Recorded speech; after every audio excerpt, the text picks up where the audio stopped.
محترم ناظرین، آج شب قدر کی فضیلت اور علامت کا بیان لے کر ہم حاضر ہیں، تو آئیے ویڈیو شروع کرتے ہیں۔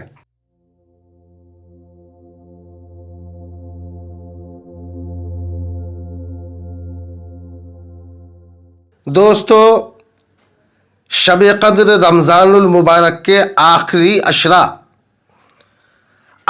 عشرہ کی طاق راتوں یعنی 21ویں، 23ویں، 25ویں، 27ویں یا 29ویں شب میں ہے۔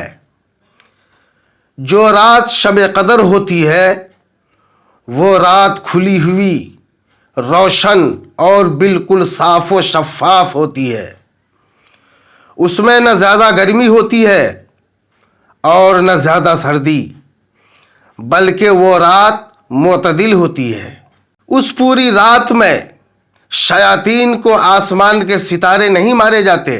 شب قدر کی علامتوں میں سے یہ بھی ہے کہ اس رات کے گزرنے کے بعد جو صبح آتی ہے اس میں سورج بغیر شعاع کے طلوع ہوتا ہے، اور وہ ایسا ہوتا ہے گویا 14ویں کا چاند ہے۔ شب قدر کی ایک علامت یہ بھی ہے کہ اس رات میں سمندر کا کھارا پانی میٹھا ہو جاتا ہے۔ شب قدر کے تعین میں اگرچہ بزرگان دین کا اختلاف ہے، مگر بھاری اکثریت کی رائے یہی ہے کہ شب قدر رمضان المبارک کی 27ویں شب کو ہی ہوتی ہے۔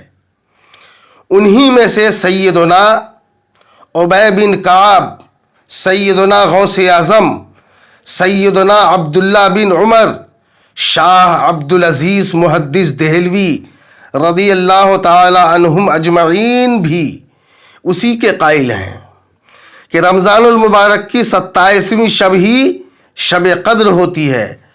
اور شاہ عبدالعزیز محدث دہلوی نے 2 دلائل بھی بیان فرمائے ہیں۔ پہلی دلیل یہ ہے کہ لیلۃ القدر کا لفظ 9 حروف پر مشتمل ہے، اور یہ کلمہ سورہ قدر میں 3 مرتبہ ذکر کیا گیا ہے۔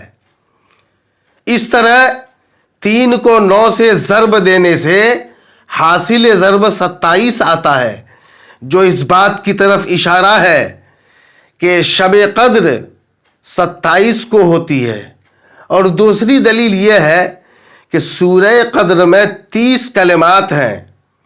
27واں کلمہ لفظ ہے یا ضمیر ہے، ہے یا حتی مطلع الفجر ہے، تو ہے یا جو ضمیر ہے وہ 27واں کلمہ ہے، جس کا مرجع لیلۃ القدر ہے۔ گویا اللہ تبارک و تعالی کی طرف سے نیک لوگوں کے لیے یہ اشارہ ہے کہ رمضان شریف کی 27ویں شب قدر ہوتی ہے۔ لہٰذا میرے دینی بھائیوں، شب قدر کی قدر کریں اور اس کی فضیلتوں سے اپنے دامن کو بھریں۔